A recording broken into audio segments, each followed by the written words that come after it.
I was talking to a friend of mine just a couple of months ago about this same issue. I don't want to name names, but it's a major multinational company which has got presence in several countries. Uh, the one thing I've learned from this gentleman when he was telling me, he started saying the whole lure of technology industry offshoring was the cost arbitrage.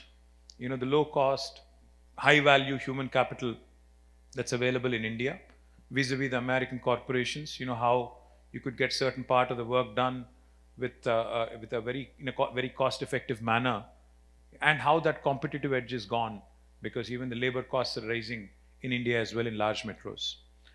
So when this gentleman started saying, wages in Bangalore, wages in Hyderabad, wages in Pune, wages in Chennai, and also in National Capital Region are not that different, from the US. Maybe 25 to 30% different and not that different.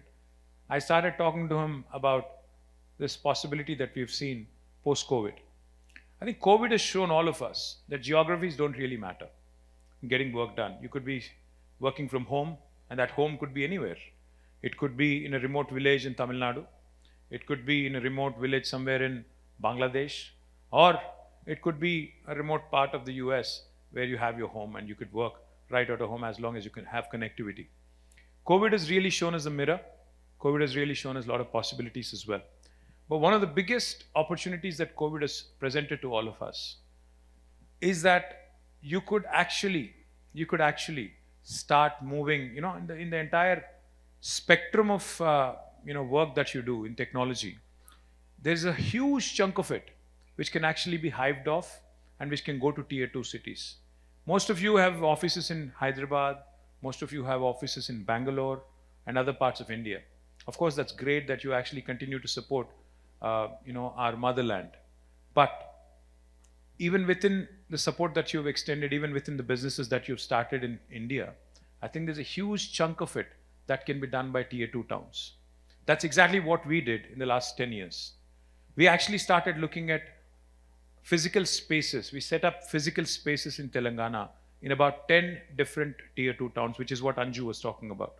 In Khammam, in Mehboob in Nalgonda, in Siddipet, in Nizamabad, and the list goes on.